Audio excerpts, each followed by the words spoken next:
بسم اللہ الرحمن الرحیم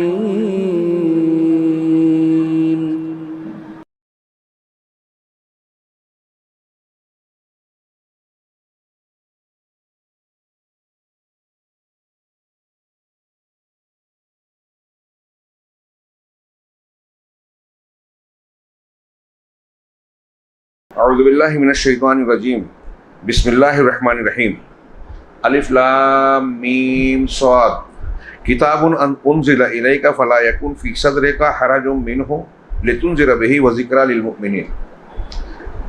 محترم حاضرین، آج کے درس میں ہمارے سامنے سورۃ الاعراف ہے، جس کا بیشتر حصہ کل کی تراویح میں، کل کے قیام اللیل میں پڑھا گیا۔ یہ سورت بھی مکی ہے، جس کی آیتوں کی تعداد 206 ہے۔ اعراف اس کا مشہور نام ہے، جو اس سورت میں ذکر کیے گئے اعراف اور اصحاب اعراف کی مناسبت سے رکھا گیا۔ اعراف کیا ہے؟ جنت اور جہنم کے درمیان ایک دیوار ہے، درمیانی جگہ۔ کچھ لوگ جو جنت اور جہنم دونوں میں نہیں جائیں گے، وہ جنتیوں اور جہنمیوں کے اپنے اپنے ٹھکانے پر جانے کے باوجود اس بیچ کی جگہ پر، جس کو اللہ نے حجاب آڑ کہا ہے، دوزخ اور بہشت کے درمیان میں، اس پر ٹھہرے رہیں گے جب تک اللہ کا فیصلہ نہ ہو۔ یہ کون لوگ ہوں گے؟ اہل علم مفسرین الگ الگ باتیں کہتے ہیں۔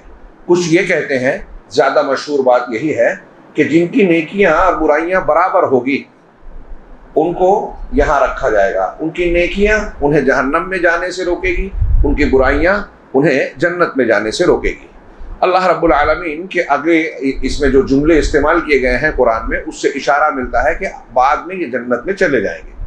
کچھ لوگوں کا کہنا ہے کہ یہ وہ لوگ ہوں گے جو دنیا میں حق و باطل کے موقع پر، مقام پر، جہاں حق بولنا چاہیے، حق کا ساتھ دینا چاہیے، باطل کی مخالفت کرنا چاہیے، وہاں یہ خاموش رہتے ہیں، نہ حق کا ساتھ دیتے ہیں نہ باطل کی مخالفت کرتے ہیں، کہتے ہیں کون جھنجھٹ میں پڑے، جیسا کہ ہمارا مزاج ہے۔ تو ایک طریقے سے ان کا یہ درمیانی مزاج ہے، اس لیے وہ وہاں درمیان میں رکھے جائیں گے۔ الگ الگ اقوال ہیں۔ اسی طرح اس سورت کو میقات بھی کہا جاتا ہے، اس لیے کہ اس میں حضرت موسیٰ علیہ السلام کے مقررہ وقت کا تذکرہ ہے۔ وَلَمَّا جَاءَ مُوسَىٰ لِمِيقَاتِنَا، حضرت موسیٰ علیہ السلام جب ہمارے مقررہ وقت پر آئے۔ اور سورت کا ایک بہت بڑا حصہ سیدنا موسیٰ علیہ السلام اور آپ کی قوم سے متعلق ہے۔ قرآن مجید میں سب سے زیادہ جس نبی کا اور ان کی قوم کا واقعات کا تذکرہ ہے، وہ سیدنا موسیٰ علیہ السلام ہے۔ اس کا ذرا سا تھوڑی سا تذکرہ انشاءاللہ آگے ہم کریں گے۔ اسی طرح اس سورت کو المیثاق بھی کہا جاتا ہے۔ میثاق عہد و پیمان کو، وثیقہ اسی سے بنا ہے، عہد و پیمان کو کہتے ہیں۔ اس سورت میں آخر میں اللہ رب العالمین نے اس میثاق اور عہد و پیمان کا ذکر کیا، جو حضرت آدم علیہ السلام کی پیٹھ سے تمام روحوں کو نکال کر، جو ابھی پیدا نہیں ہوئی تھی، حضرت آدم کو بنایا، ان کی پیٹھ پر اللہ نے اپنا ہاتھ پھیرا۔ وَإِذْ أَخَذَ رَبُّكَ مِن بَنِي آدَمَ مِن ظُهُورِهِمْ ذُرِّيَّتَهُمْ أَلَسْتُ بِرَبِّكُمْ وَأَشْهَدَهُمْ عَلَىٰ أَنفُسِهِمْ أَلَسْتُ بِرَبِّكُمْ قَالُوا بَلَىٰ شَهِدْنَا۔ یہ جو آیت ہے، اس میں اللہ نے ارشاد فرمایا کہ جب ہم نے آدم کے اخذ ربک، تمہارے پروردگار نے بنی آدم کی پیٹھوں سے، پشتوں سے ان کی ذریت کو نکالا اور انہیں خود ان کے اوپر، اپنے اوپر گواہ بنایا اور پوچھا کہ کیا میں تمہارا پروردگار نہیں ہوں؟ سب نے کہا ہاں۔ یہ اس لیے ہم نے لیا کہ تاکہ تم قیامت کے دن یہ نہ کہہ سکو انا کنا عن ھذا غافلین، کہ ہم اس سے غافل تھے، معلوم نہیں تھا۔ غور سے اللہ کا یہ فرمان کہہ رہا ہے کہ اگر کوئی شرک کرے گا تو وہ قیامت کے دن یہ نہیں کہہ سکے گا، یہ عذر نہیں چلے گا کہ مجھے معلوم نہیں تھا۔ اور تقولوا، یا یہ کہنے لگو کہ انما کنا، کیا ہے، انما اشرک آباؤنا، ہمارے باپ دادا نے شرک کیا تھا، وکنا ذریۃ من بعدہم، اور ہم ان کی اولاد، ان کی ذریت تھے، تو ان کے اولاد تھے تو ان کے پیچھے چلتے رہے، ان کی تقلید کر لی اندھے بن کر۔ تو افتہلکنا بما فعل المبطلون، تو یہ باطل پرستوں نے جو کچھ کیا اس کی وجہ سے پروردگار کیا تو ہمیں عذاب دے گا؟ یہ بھی نہیں کہہ سکتے قیامت کے دن۔ تو اس آیت میں جو عہد و میثاق کا ذکر ہے، اور اس عہد و پیمان کی وجہ سے جو عالم ارواح میں ہمیں ہوا، چاہے ہمیں یاد نہیں ہے لیکن انبیاء اور قرآن ہمیں یاد دلا رہے ہیں، تو اس عہد و پیمان کا اثر اس دنیا میں پیدا ہونے والے ہر شخص کی فطرت میں ہوتا ہے۔ اللہ کے نبی صلی اللہ علیہ وسلم نے فرمایا کہ کل مولود یولد علی الفطرہ فابواہ یحودانہ او ینصرانہ او یمجسانہ، کہ ہر بچہ فطرت پر پیدا ہوتا ہے، اس کے ماں باپ اس کو یہودی بنا لیتے ہیں، نصرانی بناتے ہیں اور مجوسی بنا لیتے ہیں۔ یہ نہیں کہا کہ مسلمان بناتے ہیں، اس لیے کہ مسلمان پیدا ہوا، فطرت پر پیدا ہوا۔ چنانچہ یہ اسی عہد و پیمان کا اثر ہے۔ پھر اور بہت سارے دلائل آتے ہیں۔ یہ سورت بھی اس سبع طوال میں سے ہے جس کے سیکھنے کو آپ نے پہلے سنا تھا۔ اللہ کے رسول صلی اللہ علیہ وسلم نے فرمایا کہ جو ان سورتوں کو سیکھ لے گا وہ حبر یعنی عالم ہو جائے گا۔ اس سورت کے شروع میں جیسا کہ ابھی میں نے آیت پڑھی حروف مقطعات کے بعد کہ یہ کتاب ہے جو آپ کی طرف نازل کی گئی ہے۔ کس لیے نازل کی گئی ہے؟ آپ کے دل میں اس سے کوئی تنگی نہ ہو، اور لتنذر بہ، تاکہ آپ اس کے ذریعے سے ڈرائیں۔ انذار کہتے ہیں کیا ہے؟ التخویف، کہ لوگوں کو ڈرانا، تو تاکہ آپ لوگوں کو ڈرائیں۔ التخویف مع النصیحہ اس طرح کا ترجمہ کرتے ہیں کہ خیر خواہی کے ساتھ لوگوں کو ڈرانا۔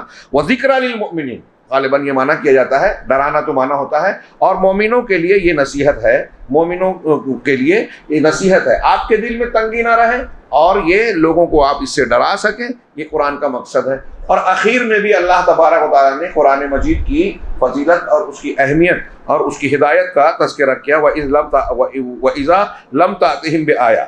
چنانچہ اس مومن کو چاہیے کہ اس قرآن کو مضبوطی سے پکڑے، سیکھے، تدبر کرے۔ صرف پڑھنا یا رمضان المبارک میں سن لینا نہیں، بلکہ یہ ہمارے لیے نظام زندگی اور دستور حیات ہونا چاہیے۔ اور جب زندگی کا دستور یہی کتاب ہے، اللہ نے ہمارے بھلے کے لیے اسے نازل کیا، جیسا کہ کہا نصیحت ہے، تو ہمیں اسے سیکھنا، اس میں غور و فکر کرنا بہت ضروری ہے۔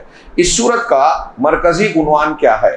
اس کو اہل علم نے بیان کیا کہ یہ حق اور باطل کے درمیان جو جھگڑا چل رہا ہے، دنیا میں یہ چل رہا ہے، اور یہی امتحان ہے اس دنیا کی زندگی کا، ابتدا سے لے کے انتہا تک باطل رہے گا حق کے سامنے، اور دونوں میں مخالفتیں ہوتی رہے گی، فتنے آئیں گے، گمراہیاں آئیں گی، کفر، شرک، نفاق، تردد مختلف شکلوں میں آئیں گے، اور اہل حق کے لیے چیلنج بنیں گے، ان کا سامنا کریں گے۔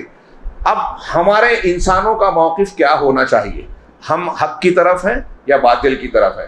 اللہ کے حزب اور جماعت سے، پارٹی سے ہیں یا شیطان کی پارٹی سے ہیں؟ یہ امتحان ہے۔ تو اس سورت کا مرکزی عنوان یہ ہے کہ حق و باطل کی اس آویزش پیہم میں، مسلسل لڑائی میں ہم کہاں کھڑے ہیں، ہمارا موقف کیا ہونا چاہیے، اس کو متعین کیا جائے، اور اسی بنیاد پر ہمارا انجام ہونے والا ہے۔ اس کو میرے سامنے جو کتاب ہے اول مرہ اتدبر القرآن، اس میں شیخ نے کہا، صاحب کتاب نے، کہ یہ سورت مبارکہ اس وقت نازل ہوئی مکی زندگی میں جب اللہ کے نبی جناب محمد رسول اللہ صلی اللہ علیہ وسلم کھل کر دعوت دینے لگے، اعلانیہ۔ ابتدائی کچھ دنوں میں آپ چپکے دعوت دیتے تھے، جب کھل کے دعوت دینے لگے تو اس وقت مرحلہ بڑا سنگین اور نازک تھا، اس کی شدید مخالفت ہو رہی تھی۔ دعوت دینے کے جرم میں، اس کی پاداش میں سخت ظلم و ستم ڈھایا جا رہا تھا۔ کمزور مسلمانوں کو تو بہت سختیاں اور شدتیں، ایذائیں جھیلنا پڑ رہی تھی۔ آپ نے واقعات سنے ہیں، گرم ریت پر گھسیٹا جانا، ان کو بند کپڑے میں لپیٹ کر دھونی دیا جانا، کوڑوں سے مارنا، یہاں تک کہ بعض مقامات، بعض موقعوں پر شہید کر دیا جانا۔ حضرت عمار، ان کا خاندان، سب سے پہلی حضرت سمیہ کو شہید کیا گیا۔ یہ مکی زندگی کا ایک ماحول تھا کہ کوئی اگر کلمہ حق بلند کرتا تو اسے مارا جاتا، زد و کوب کیا جاتا، خون کر دیا جاتا، یہاں تک کہ بعض مرتبہ قتل کر دیا جاتا۔ ایسے میں اتنے سخت معاملات میں گویا خطرناک حالات تھے، اور اللہ تبارک و تعالیٰ ہر چیز دیکھ رہا تھا کہ مسلمان اور نبی کو انتہائی سخت مقابلوں کا، معاملات کا سامنا ہے۔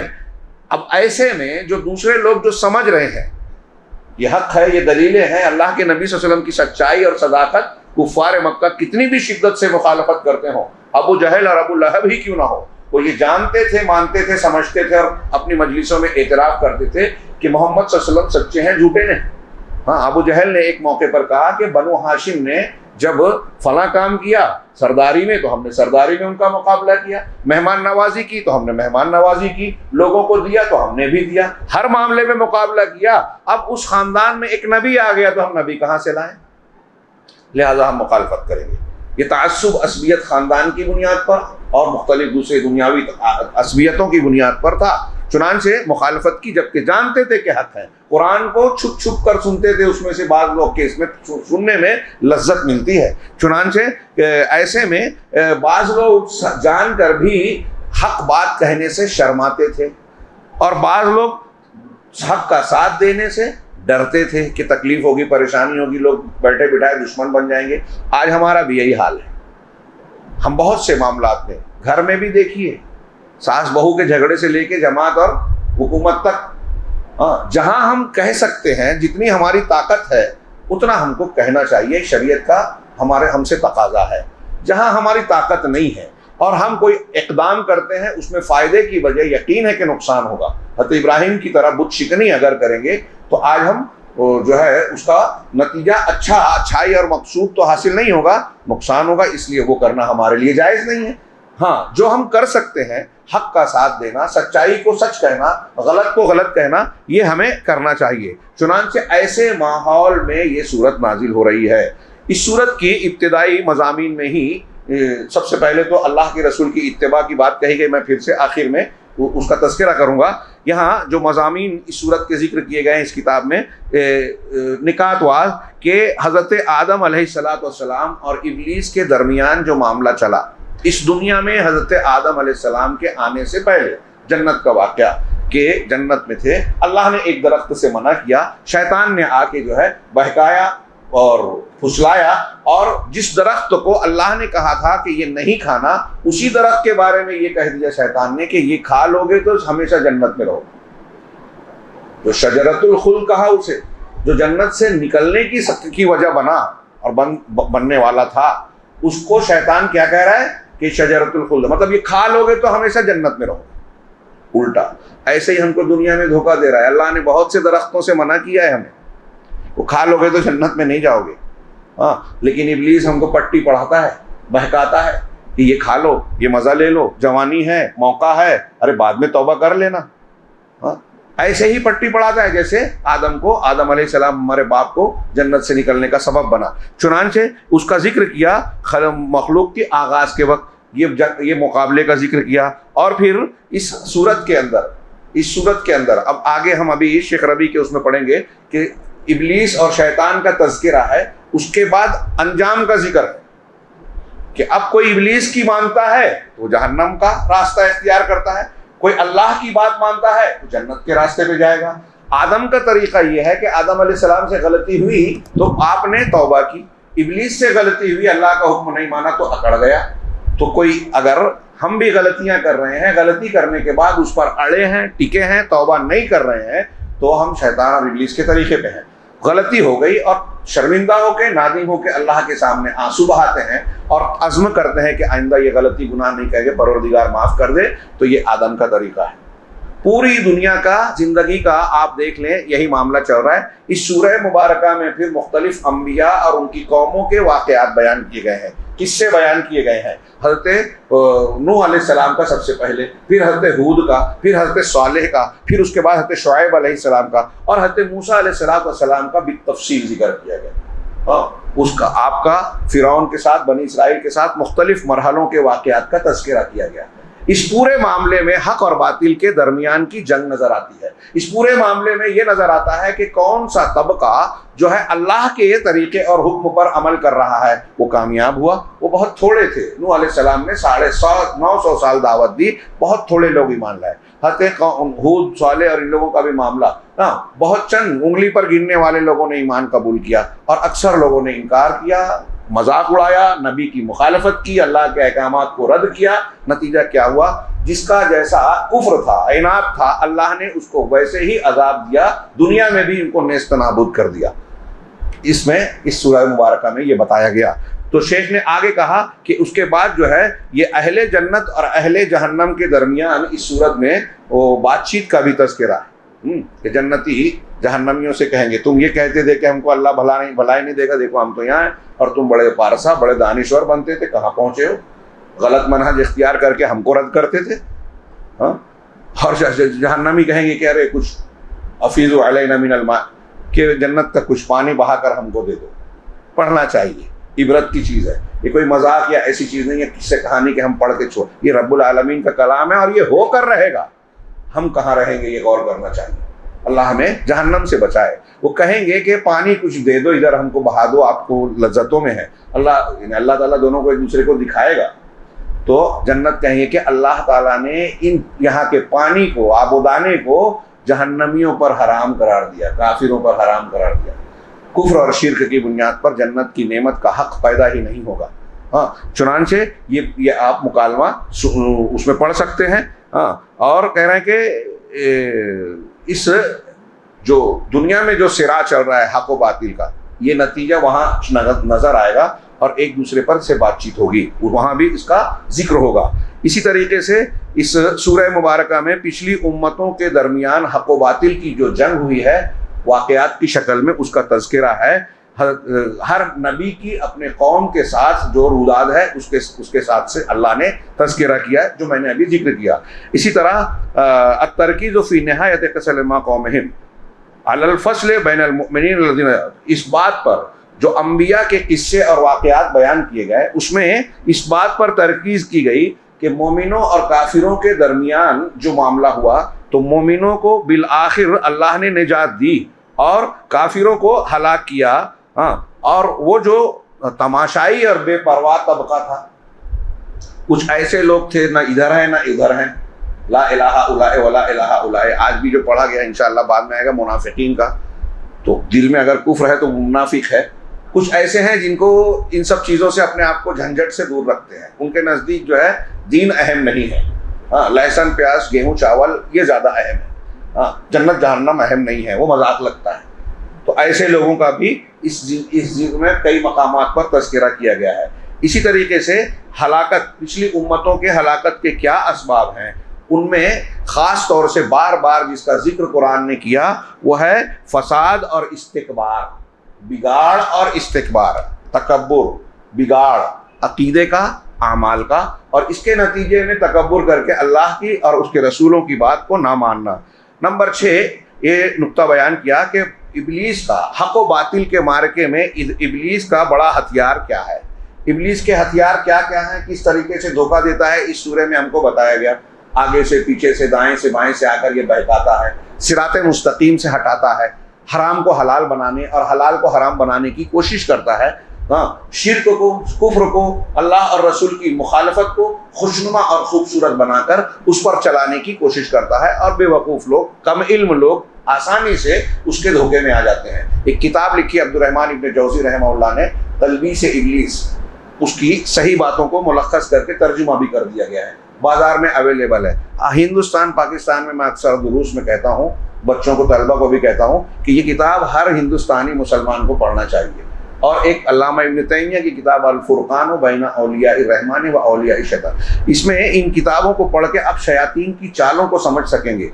تلبیس ابلیس میں الگ الگ باب عنوان باندھ کے عبدالرحمن ابن جوزی نے بتایا ہے، واقعات قرآن و حدیث کی آیات کی شکل میں، حکایتوں کی شکل میں، کہ شیطان کس کو کیسے بہکاتا ہے، محدث کو، مفسر کو، عالم کو، مبلغ اور داعی کو کیسے بہکاتا ہے، عام آدمی کو، جاہل کو کیسے بہکاتا ہے، شاعر کو کیسے بہکاتا ہے، طبیب کو کیسے بہکاتا ہے. پھر اس کو ذکر کیا، واقعات نقل کیا اور علاج بتایا کہ اس کے دھندوں سے، فریب سے کیسے بچنا چاہیے. اسی طرح تو اس میں جو اس کے ہتھیار بتائے ہیں، انہوں نے ایک ہتھیار کا ذکر کیا کہ ایک ہتھیار ہے کہ یہ بے لباس کرتا ہے، انسانوں کو ننگا کرتا ہے، بدنام کرتا ہے.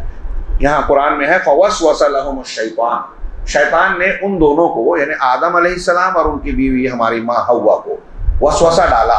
کس لیے؟ لیبدی لہما ما ورئ عنہما من سوآتہما، تاکہ ان کی وہ شرمگاہیں جس کو ڈھانپا گیا تھا اس کو ظاہر کر دے، بے نقاب اور کشف کر دے، سترا ہٹا دے. جب حضرت آدم اور حوا نے وہ ممنوع درخت کھایا تو لباس اتر گیا جنت کا، اس کے حقدار نہیں رہے. تو فتفقا یخصفان من ورق الجنہ، حدیث قرآن میں ہے. اس میں بھی ہے کہ وہ جنت کا ورق پکڑ کر اپنی شرمگاہ کو چھپانے لگے. تو ابلیس ننگا کرتا ہے. آج دیکھیے کتنے لوگوں کو پہلے تو یہ برائی تھی, اب دین کے نام پہ, آرٹ کے نام پہ, فیشن کے نام پہ اور آزادی کے نام پر جو آوارگی ہے لوگوں کو ننگا کر رہا ہے, اور لوگ خوشی خوشی ننگے ہوتے ہیں. جب ظاہر میں ننگے ہوتے ہیں تو معنوی طور پہ بھی ننگے پن کو اختیار کرتے ہیں. اسی طرح اس حق و باطل کے معرکے میں بنی اسرائیل کے حق و باطل کے معنی میں بنی اسرائیل کے فساد اور بگاڑوں کی مختلف شکلوں کو اس صورت میں ذکر کیا کہ وہ کیسے تردد میں پڑے ہوئے تھے حق اور باطل کے درمیان. ہاں, کبھی ادھر جاتے, کبھی ادھر جاتے, کبھی بیچ میں رہتے. ہاں, ان کا موقف بالکل واضح اور صاف نہیں تھا, حالانکہ موسیٰ علیہ السلام نبی کی حیثیت سے ان کے درمیان موجود تھے.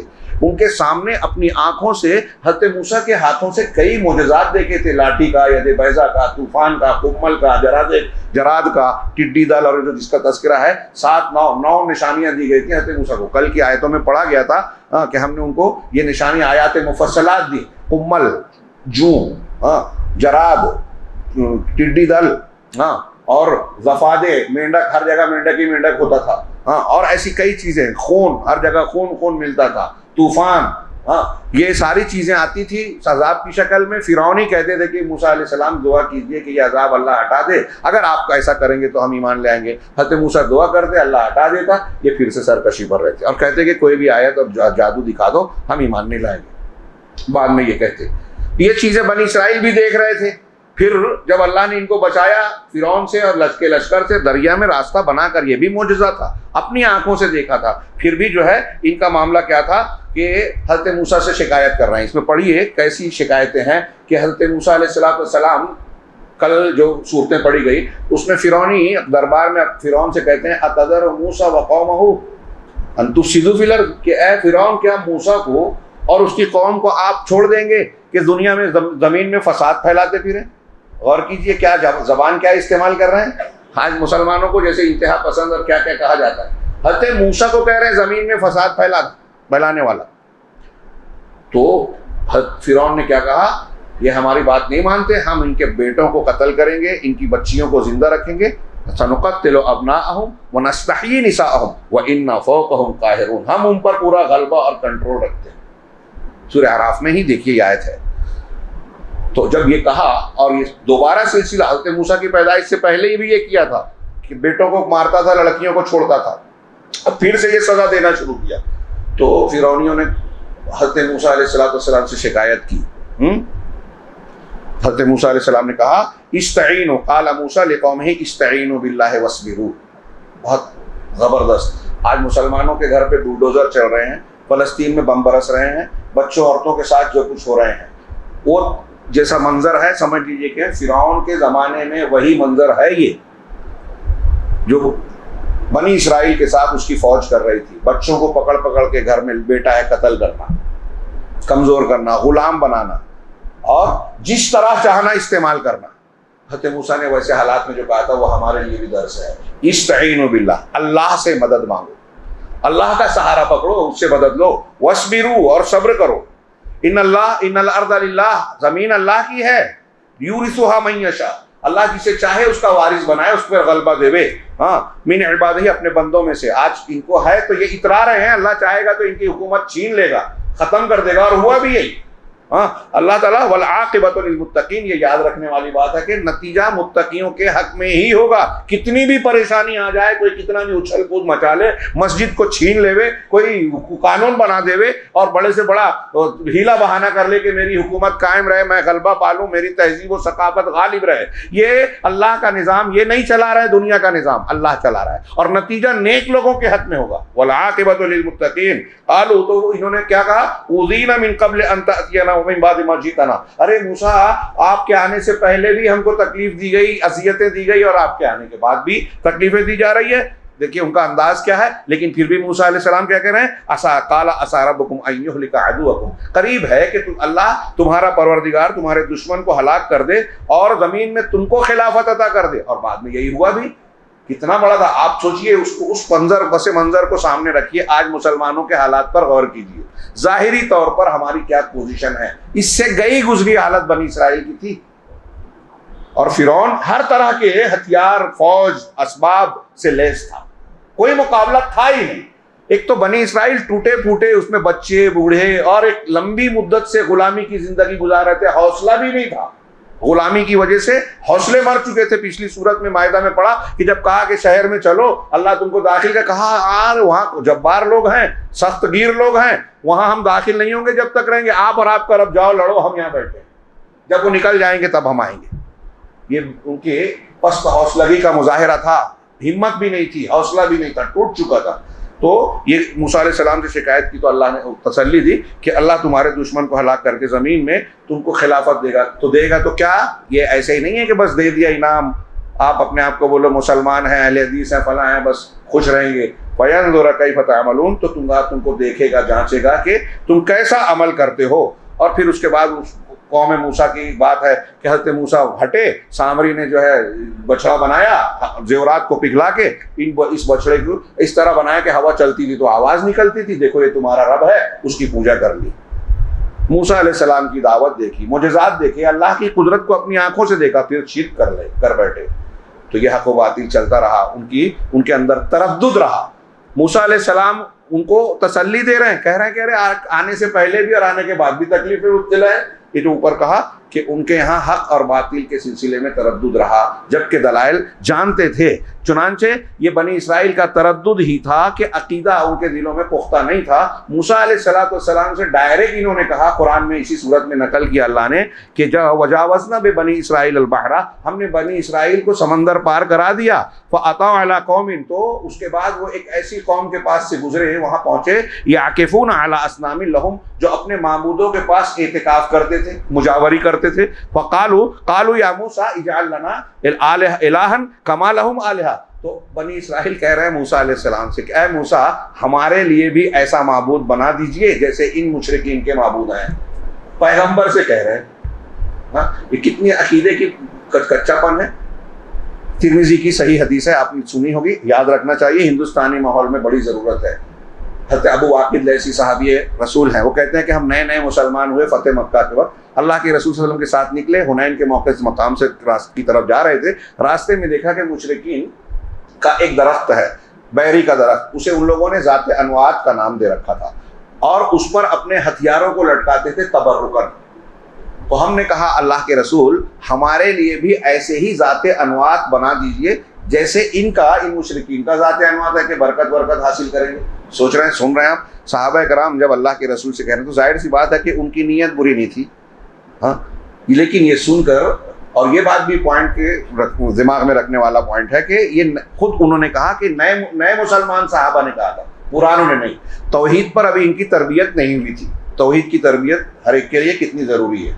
تو نبی کریم صلی اللہ علیہ وسلم غصہ ہو گئے، ناراض ہوئے اور کہا اللہ اکبر، ہاں، انہا السنن، قلتم والذی نفسی بیدی کما قالت بنو اسرائیل لموسیٰ یا موسیٰ اجعل لنا الہا کما لہم آلہہ۔ یہ قرآن کی آیت پڑھی آپ نے کہ اللہ اکبر، اس ذات کی قسم جس کے ہاتھ میں میری جان ہے، تم نے وہی بات کہی ہے جو موسیٰ کی قوم نے، بنی اسرائیل نے موسیٰ سے کہی تھی کہ ہمارے لیے معبود بنا دیجیے جیسے ان کے معبود ہیں۔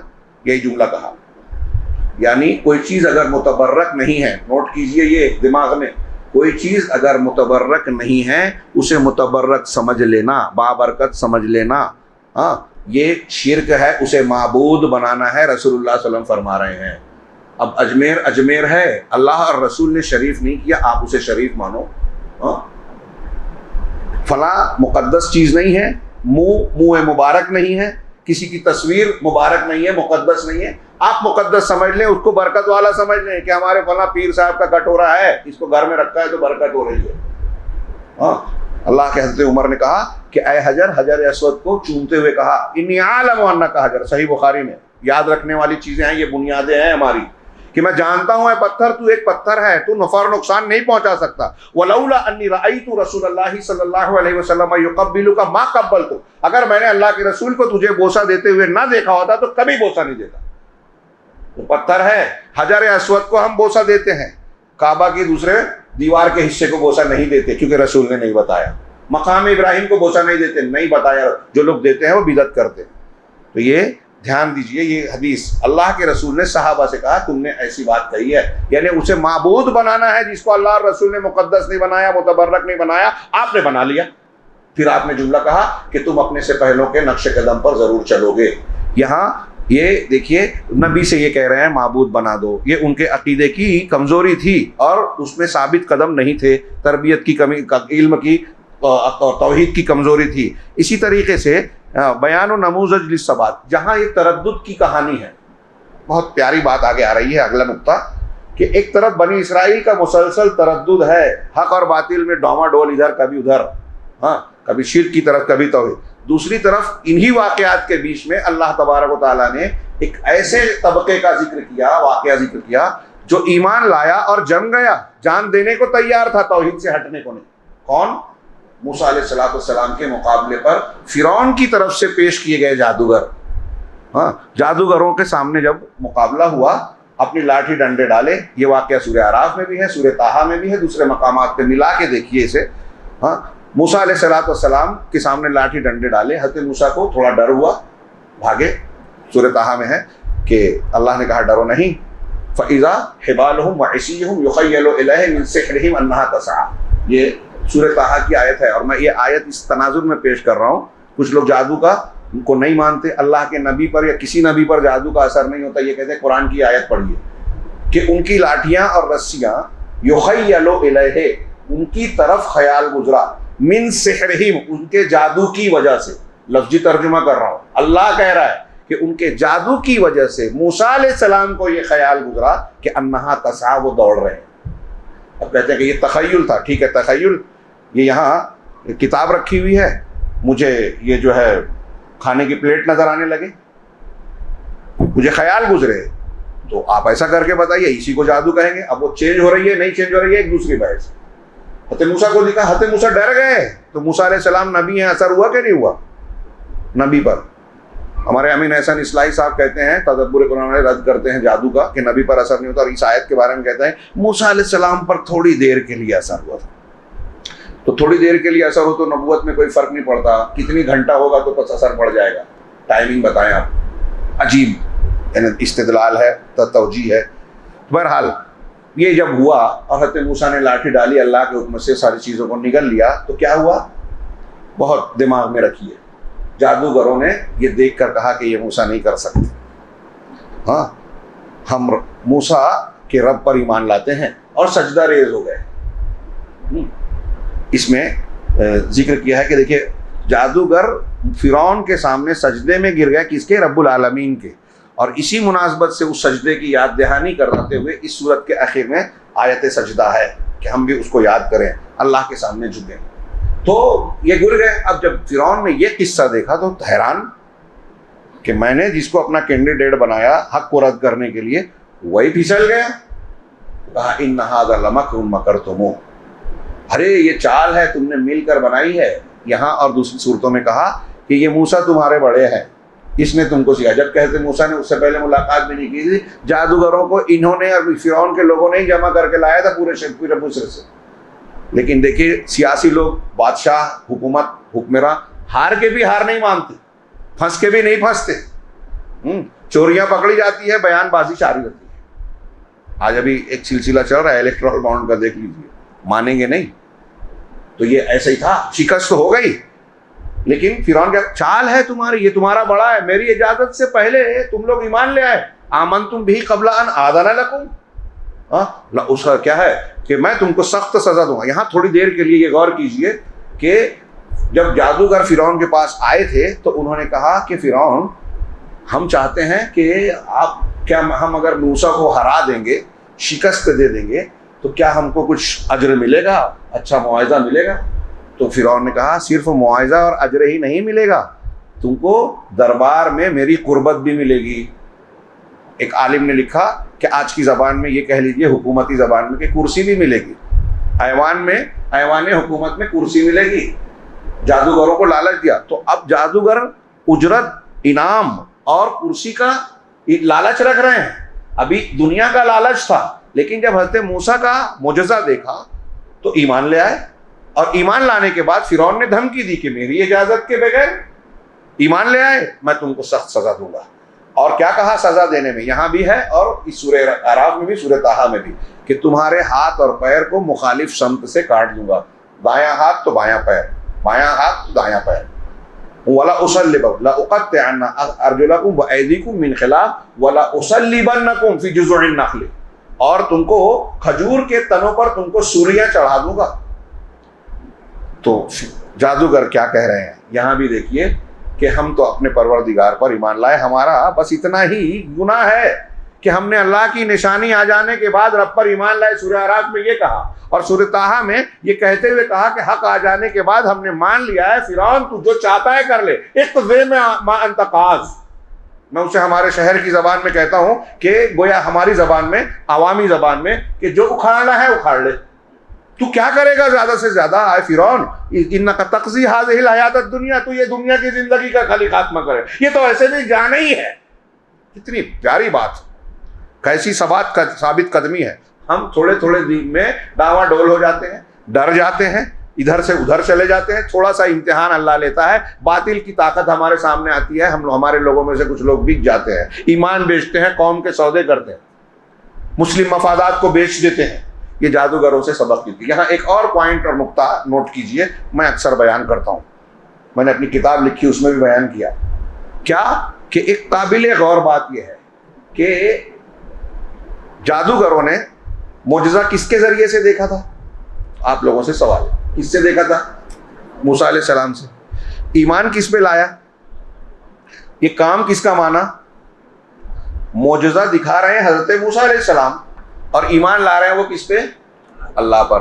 آج ہمارے ہندوستان پاکستان میں لوگ بزرگوں کی، اولیاء کی حکایتیں، ان کی کرامتیں بیان کرتے ہیں، وہ ایسے تھے، وہ سر کے بل دوڑتے تھے، آگ میں بیٹھ کر کھانا کھاتے تھے، ہوا میں اڑتے تھے، پانی پہ چلتے تھے، بلکہ پانی میں اڑتے تھے، ہوا میں تیرتے تھے۔ میں کہتا ہوں کرامت کرامت کھیلتے تھے، عشاء کے وضو سے فجر، فجر کے وضو سے عشاء، جوانی کے وضو سے بڑھاپا۔ مان لیں یہ ہر جگہ جہاں جائیں ایسے قصے کہانیاں موجود ہیں۔ یہ کیوں بیان کرتے ہیں؟ یہ بیان کر کے عوام کو یہ تاثر دیا جاتا ہے، شرک کی دکان کو سجایا جاتا ہے۔ اتنے بڑے بزرگ جب ایسے تھے تو پھر ان سے مانگنے میں کیا ہے؟ ان کو وسیلہ لگانے میں کیا ہے؟ ان کی قبر پر طواف کرنا، چومنا، اس کی طرف سفر کرنا کیا غلط ہے؟ غلط ہے، بالکل غلط ہے۔ اللہ کی شان ان کو دینا ہے، اللہ کی تعظیم کا حق ان کو دینا ہے، یہ شرک ہے۔ اور دیکھیے جادوگروں کے اس واقعے سے سبق لیجئے کہ انہوں نے معجزہ دیکھا، موسیٰ سے یہ نہیں کہا کہ اے موسیٰ تمہارے اندر طاقت ہے، یہ کہا کہ موسیٰ یہ کرتے۔ اگر موسیٰ کا کام مانتے نا یہ، تو جادوگر ایمان نہیں لاتے۔ نوٹ کیجئے، اگر یہ مانتے جادوگر کہ یہ موسیٰ علیہ السلام کی طاقت ہے تو ایمان لاتے؟ کیا کہتے کہ اگر موسیٰ کر سکتے ہیں تو ہم بھی کر سکتے ہیں، جیسے وہ ہیں ویسے ہم انسان ہیں، ہم نے جادو سیکھا، موسیٰ علیہ السلام نے بھی ایک چیز دکھائی، ہم بھی سیکھ سکتے ہیں۔ لیکن جادوگروں نے یہی تو جانا، یہی تو مانا کہ ہم جو سیکھے ہیں وہ جادو ہے، جادو کو ہم جانتے ہیں، موسیٰ نے جو دکھایا وہ جادو ہو ہی نہیں سکتا، انسان کی طاقت اور قدرت ہے ہی نہیں، یہ اللہ کا کام ہے، اسی لیے اللہ پر ایمان لائے۔ تو معجزہ اور کرامت اللہ کی قدرت ہے، بزرگ کی طاقت نہیں ہے۔ حضرت عیسیٰ علیہ السلام مردے کو زندہ کرتے تھے تو قم بإذن اللہ کہتے تھے، اللہ کے حکم، چونکہ وہ اللہ کے بھیجے ہوئے پیغمبر ہیں اس لیے ان کے معجزے کو دیکھ کر اللہ کو ماننا چاہیے، ان کو اللہ نہیں ماننا چاہیے۔ وہ نبی ہیں سچے، صحیح بات ہے، پیر یا ولی صاحب کرامت دکھا رہے ہیں تو مان لیں گے کہ وہ بہت پہنچے ہوئے بزرگ ہیں، لیکن ان کی طاقت ہے، وہ چاہیں تو آپ کو اولاد دے دیں، وہ چاہیں تو آپ کو شفا دے دیں، وہ چاہیں تو آپ کو دولت دے دیں، وہ چاہیں تو آپ کی مشکل کو آسان کر دیں، یہ کوئی نہیں کر سکتا۔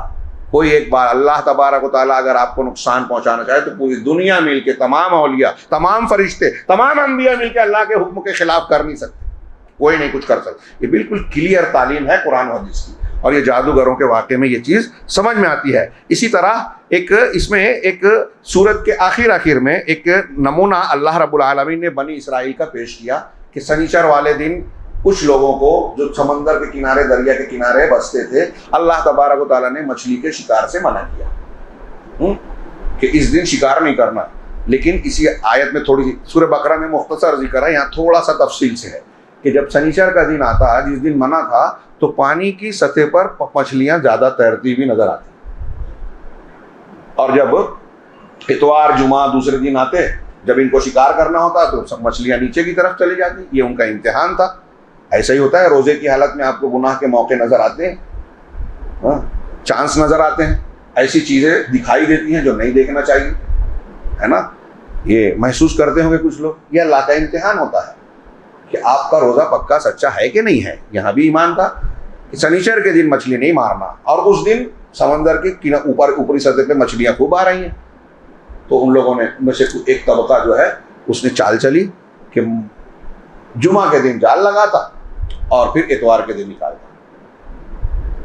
کتاب الحیل ہمارے یہاں بھی ہے. بہت سارے لوگوں نے راستے نکالے کہ زکوٰۃ سے کیسے بچنا، حرام چیز سے کیسے جائز بنانا، ہندوستان میں سود کو کیسے. ارے عجیب چیز. میں نے مالیگاؤں میں سنا کہ ایک صاحب جو ہے دین کا کام کرتے ہیں، ان کے یہاں تھیٹر تھی.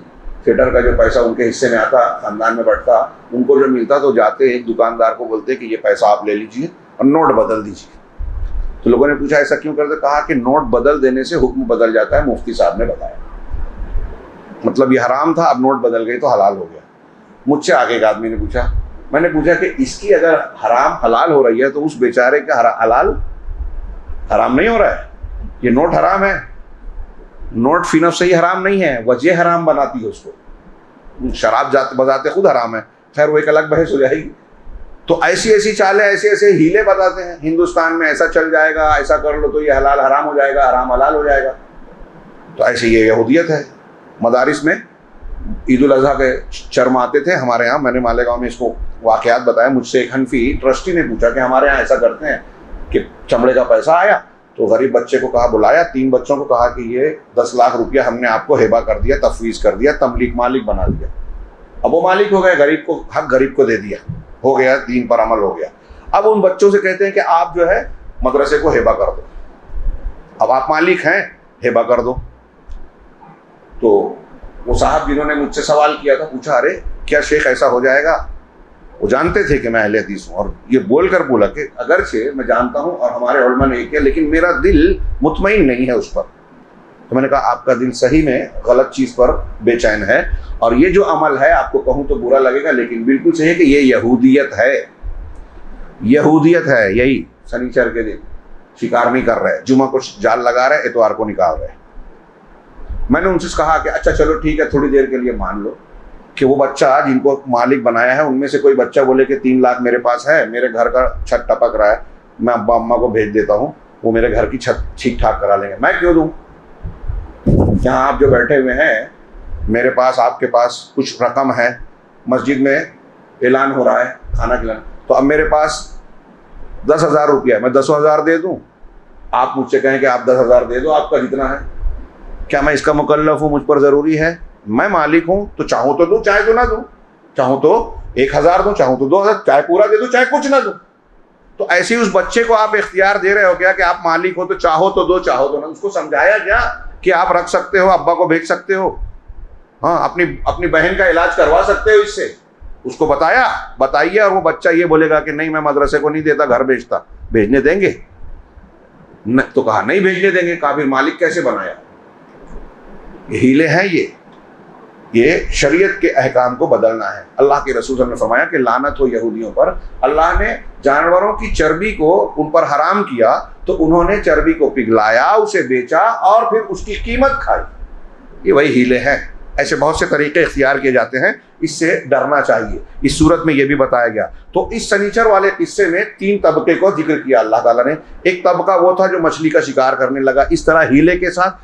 تو دوسرے طبقے نے ان کو منع کیا کہ یہ ایسا مت کرو، یہ اللہ تبارک و تعالیٰ کی نافرمانی ہے، عذاب آ سکتا ہے. منع کیا، اس کا مطلب غلط کام دیکھو تو منع کرنا چاہیے. ایک طبقہ وہ تھا جو ان کو برا بھی نہیں کہہ رہا تھا، بلکہ نیک لوگوں کو جو منع کر رہے تھے، اہل الحدیث تھے. اہل حدیث شرک بدعت کا رد کرتے تو لوگ ٹوکتے ہیں کیوں رد کر رہے ہو؟ تو اس سے ٹوکا، ارے کیوں منع کر رہے ہو؟ چھوڑو نا ان کو، ان کا کام کرنے دو. تو بھی صحیح جو آج کل رہتے ہیں سب اپنے اپنے مسلک پر عمل کرو، یہ دین نہیں ہے. تو اس نے یہی کہا کہ خاموش رہیے، تم کیوں منع کر رہے ہو؟ جب اللہ نے منع کیا اور اللہ ان کو دیکھنے والا ہے؟ تو ان لوگوں نے جواب جو دیا وہ ہمارے لیے سبق ہے. انہوں نے کہا معذرتاً الی ربک، کہ اپنے پروردگار کے جناب میں معذرت کے طور پر ہم اپنے رب کے پاس معذرت کریں گے کہ ہم اس میں شریک نہیں ہیں. اور یہ بھی ہو سکتا ہے کہ وہ سدھر جائیں، ہم جن کو سمجھا رہے ہیں ان میں سے کچھ لوگ توبہ کر لیں یا سارے لوگ کر لیں، تو یا تو اصلاح ہو جائے گی، اور اگر اصلاح نہیں بھی ہوئی تو کم سے کم ہم تو بچ جائیں گے. دونوں کا موقف ہے، 3 موقف تھا. تو پھر اللہ نے آگے ذکر کیا کہ جو لوگ شکار کر رہے تھے اللہ نے ان کو بندر بنا دیا. کونوا قردۃ خاسئین، راندے ہوئے بندر بن جاؤ. پہلے اللہ کے رسول کو لگا کہ آج کا بندر بھی اسی کی نسل سے، لیکن بعد میں بتایا گیا کہ جن کو عذاب دے کر اللہ نے بندر بنایا وہ 3 دن سے زیادہ زندہ نہیں رہے، اس کے بعد مر گئے. تو وہ بندر بنا دیے گئے. اللہ نے بتایا کہ ان کو بندر بنایا، اور جو منع کر رہے تھے اللہ نے ان کو نجات دی. اور جن لوگوں نے درمیانی راستہ اختیار کیا تھا ان کے بارے میں قرآن خاموش ہے. کچھ لوگ کہتے ہیں کہ ان کو بھی عذاب آیا، واللہ اعلم. بہرحال یہ تینوں طبقوں کا ایک مثال دی اللہ تبارک و تعالیٰ نے کہ اصلاح کرنی چاہیے. ہاں، اس کے اخیر میں اللہ تبارک و تعالیٰ نے آدم علیہ السلام سے لیا گیا عہد و پیمان کا ذکر کیا ہے. اس صورت میں میں آج اسی پر اکتفا کرتا ہوں. یہ آخری نقطہ، کل اگر مجھے مناسب لگا تو دکتور ربی نے جو اس صورت کے تناظر میں کچھ باتیں کہی ہے اسے پیش کروں گا، یا پھر آگے بڑھ جائیں گے. ایک یہ کہ اس صورت میں بھی حضرت موسیٰ علیہ السلام کے قصے کو دوسرے نبیوں کے مقابلے میں زیادہ تفصیل سے بیان کیا گیا، اور پورے قرآن میں اس کی کئی حکمتیں اہل علم نے بیان کی، کئی حکمتیں. ہاں، اور میں نے پچھلے 10 محرم کو قصہ موسیٰ پر لمبی چوڑی تقریر مالیگاؤں میں کی تھی.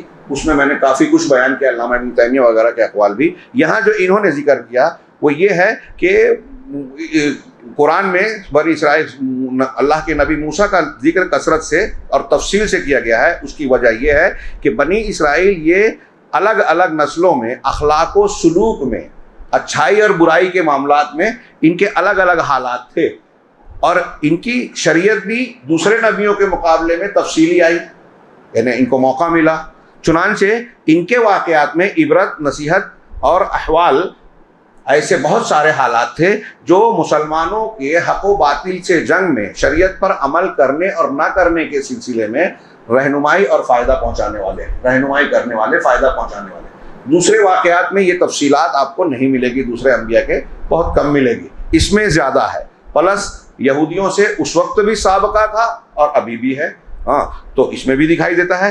اسی طرح اللہ کی طرف راستے جانے والے راستے کو ایک مسلمان کیسے اختیار کرے اس حق و باطل کے جنگ میں، اس میں ہم کو رہنمائی ملتی ہے. علامہ ابن تیمیہ وغیرہ نے ایک اور بات ذکر کی ہے جو قابل ذکر ہے کہ دیکھیے کہ جتنی تاریخ میں سرکش لوگ گزرے، سرکش مخالفین دین کے، اس میں فرعون کا کردار اعلیٰ ہے سب سے برائیوں میں. کہ فرعون ایک ایسا آدمی گزرا ہے جو خود اپنے آپ کو رب کہتا تھا. انا ربکم الاعلی، قرآن نے کہا میں تمہارا رب اعلیٰ ہوں. جو خود کہتا تھا کہ میں تمہارے لیے اپنے علاوہ کسی معبود کو نہیں جانتا. تو اس کی سرکشی انتہا کو پہنچی ہوئی تھی، اور ربوبیت کا اس نے انکار کیا جو بہت کم ملے گا آپ کو. بظاہر کیا، حالانکہ قرآن نے خود کہا کہ یہ جس ربوبیت کا انکار کر رہا ہے وَجَحَدُوا بِهَا وَاسْتَيْقَنَتْهَا أَنفُسُهُمْ ظُلْمًا وَعُلُوًّا، یہ فرعون کے بارے میں کہا، آل فرعون کے بارے میں، کہ انہوں نے اللہ کا، رب کا انکار کیا، حالانکہ دل میں اس کو یقین تھا، دل میں مانتا تھا، لیکن ظاہر میں تجاہل عارفانہ، جہالت کا مظاہرہ. نہیں، کون ہے رب العالمین؟ میں نہیں مانتا، اللہ کو نہیں مانتا. اندر مانتا تھا، اندر اس کے یقین تھا. قرآن کہہ رہا ہے وَاسْتَيْقَنَتْهَا أَنفُسُهُمْ، ان کے دلوں کو یقین تھا، لیکن انکار کیوں کیا؟ ظلم وعلوا، ظلم کرتے ہوئے اور برتری چاہتے ہوئے. آج جو سرکشی ہے، مختلف قومیں، امریکہ اور فلاں، یہ اپنی برتری چاہتے ہیں. ہماری قوم بڑی ہے، دوسری ذاتیں نیچی ہیں، یہ برتری گناہ کراتی ہے، ظلم کراتی ہے. تو فرعون ایک بڑا ظالم گزرا، اور اس کے مقابلے میں سیدنا موسیٰ علیہ السلام کو اللہ نے مبعوث کیا. تو حضرت موسیٰ کا جو باطل کے سامنے ڈٹنا، کھڑا رہنا، لڑنا، فرعون جیسی طاقت کے سامنے کوئی چھوٹی بات نہیں، بہت بڑا معاملہ ہے یہ. ہم چھوٹی چھوٹی طاقتوں کے سامنے کھڑے ہونے سے ڈرتے ہیں، تو ہم کو نصیحت لینی چاہیے کہ دیکھیے موسیٰ علیہ السلام وقت کے فرعون کے سامنے کھڑے ہیں، دربار میں اس کی آنکھوں میں آنکھیں ڈال کے توحید کی دعوت دے رہے ہیں. وہ کیا نہیں کر سکتا تھا دنیاوی اور ظاہری طور پر، لیکن نبی پیغمبر اس سے ڈرے دبے نہیں. اور فرعون نہیں کر سکا، کیونکہ اللہ نے کہا تھا کہ انی معکما، ہارون اور موسیٰ علیہ السلام کے تم جاؤ اس کو ڈراؤ، میں تم دونوں کے ساتھ ہوں، اسمع و ارا، کیسے ساتھ ہوں؟ میں دیکھ رہا ہوں اور سن رہا ہوں، حفاظت کرنا میری ذمہ داری ہے۔ اور اللہ نے حفاظت کی۔ فرعون کے سامنے موسیٰ علیہ السلام مادی طاقت قوت کے اعتبار سے کچھ بھی نہیں تھے، لیکن ٹکے رہے، ڈٹے رہے حق و باطل کی جنگ میں۔ ایک آدمی کو یہی کرنا چاہیے۔ اور دیکھیے کہ اسباب کے نہ ہونے کے باوجود موسیٰ علیہ السلام اور ان کی قوم کو اللہ تعالیٰ نے سمندر سے راستہ دے دیا، فرعون کو ڈبا دیا۔ سارے اسباب، ساری طاقت قوت، فوج، ہتھیار دھرے کے دھرے رہ گئے۔ یہ دنیا کے جو لوگ اسباب لے کر چڑھے دوڑ رہے ہیں، ہم کو اس سے مایوس ہونے کی ضرورت نہیں ہے۔ ہمارے پاس جو سب سے قوی اور طاقتور چیز ہے وہ توحید ہے، اللہ کا دین ہے، اللہ کی تعلیمات اور اس پر عمل کرنا۔ ڈرنا چاہیے کہ ہم توحید سے ہٹ جائیں، ہم گناہ کرنے لگیں، اللہ ہم سے ناراض ہو جائیں، تب ہمیں ڈرنا چاہیے۔ اگر آپ اس پہ قائم ہیں تو یقین رکھیے اللہ حفاظت کرنے والا ہے۔ اس پر کچھ باتیں رہ گئی ہیں، انشاءاللہ مناسب ہوا تو کل بیان کروں گا۔ اللہ تعالی ہمیں دین کو سمجھنے اور اس پر عمل کرنے کی توفیق دے۔ وآخر دعوانا ان الحمد للہ رب العالمین۔